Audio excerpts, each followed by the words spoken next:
I have a game. Would you like to play Oh it? my gosh. Yeah, I guess. Or it's not, it's called Open Up. So it's a little bit like a rapid fire. Okay. And then it's just like a few questions, like get to know you Oh, questions. nice. Okay, sure. All right. How do you define success? Oh my gosh. For me personally, okay, financial independence, that I could wake up and do whatever I feel like doing that day. That's nice. And yeah, whether it's like travel or spend time with my family or write or whatever. And having a great relationship with my kid and my partner and being healthy um, and helping other people. That's how I would answer I that. like that. What is your earliest memory? Oh my gosh.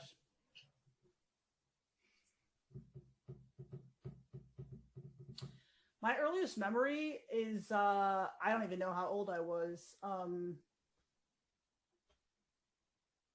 Uh we we we there was a house we lived in temporarily while our like permanent house was being built, and I remember like waking up in the room, like I slept down for some reason. I slept on the sofa in the family room, and I woke up and remember the room I was in. Like that's the only room in that particular house I remember because I was so little and we were there such a short time. Yeah. Interesting.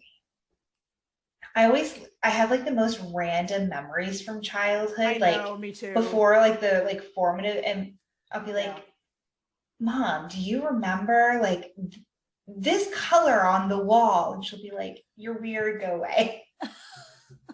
No, I don't remember these things. What is the most embarrassing thing that you have done? Oh my gosh, embarrassing thing that I've done.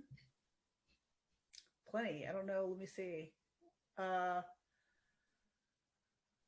I don't get embarrassed easily, so I'm trying to think. I've embarrassed my kid plenty. I've like done Fortnite dances in the grocery store, and he's like, "Mom, stop, please, stop, stop."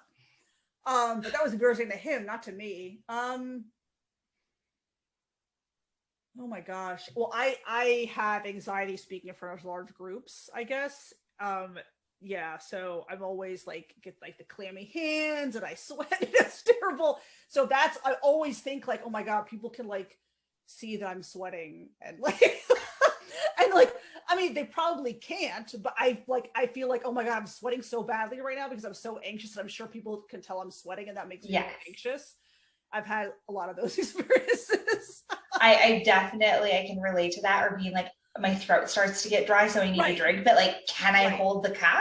Yeah, Who right. knows? Right. Yeah, exactly. Can I multitask right now? I don't know. Well, I remember what I'm supposed to talk about. I don't know. I don't know. If you could be any age, what age would you be? Oh my gosh.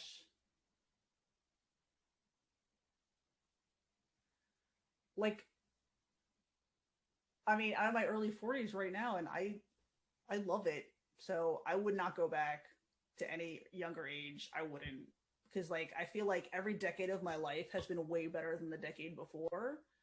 So, yeah, I would stay That's where I amazing am. that you're on Yeah. the right track. I would stay where I am. I'm fine. I'm fine with that. If someone offered to tell you your future, would you accept it? No.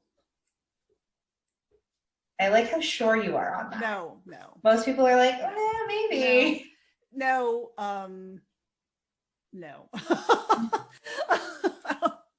I would overthink it too much. Yeah. Yeah. And then, but also, I feel like anything you do could then change that future. So why would you be looking Right. forward to Well, something that's that the is so thing. meldable? That's the thing, right? Because of like chaos theory, if you tell like if somebody were to tell you X is going to happen to you in whatever, right? XYZ is going to Mm-hmm. happen to you. Like if you maybe that's based on whatever you're going to be presumed to be doing between now and then. Like if you change what you do, or if other circumstances beyond your control change, will the outcome be the same? And like a lot of the times, people have self-fulfilling prophecies. Like they'll tell me, I knew that was going to happen. Well, yeah, you knew it was going to happen because you were so sure it was going to happen. it became like a self-fulfilling prophecy, right? Yes. So I don't know if you follow like law of attraction principles.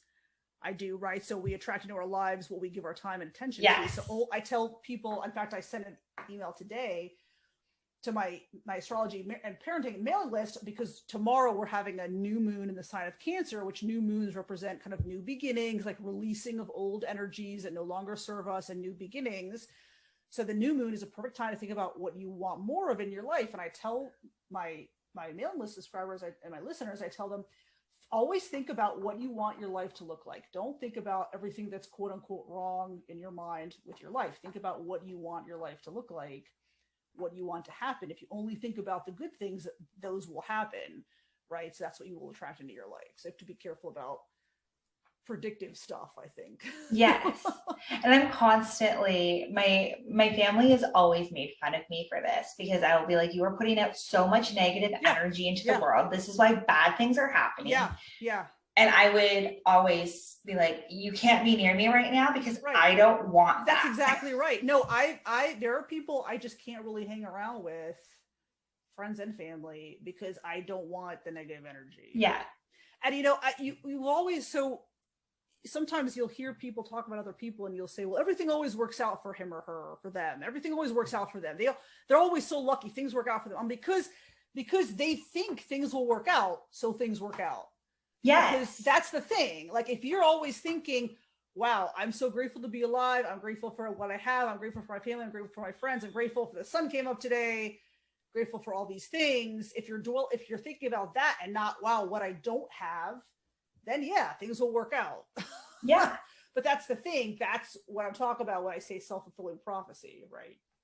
Well, and like, if you think about it, you have a toothache, and all you're thinking about is this toothache, and the toothache is getting worse and worse and worse. Well, it's because you haven't put your mind on anything else. Right. If you thought about, like, I took a cold drink of water and that like soothed some of the pain. Right. Now I'm feeling more comfortable. Right. Like, there's so much mindset that when you focus on the bad is what happens. Exactly. That's exactly right. And there are plenty of examples from my life when like things worked out how I wanted, because I just assumed that they would work out. I don't know how else to describe it. Like, I just was like, I know this will happen. I'm not going to worry right now about how it will happen or when it will happen. I know it's going to happen, and it happens at some point. Maybe not the next day, maybe not the next month, but eventually. So that's exactly right. And which is a lot of also like manifestation. That's absolutely, you're writing it down, you're putting it out there, and then you're leaving it, and you work towards it. So it's not like you're just magically like it's going to happen, because you work towards it, right? But you've put out there that that's what you want your end goal to be. Exactly. Right. I love that. All right. Thank you so much. Thank you, Danielle. This is a lot of fun. Appreciate you having me on. If you've liked hanging out with the Mom Files, be sure to hit the like button, subscribe to our channel, and leave a comment below.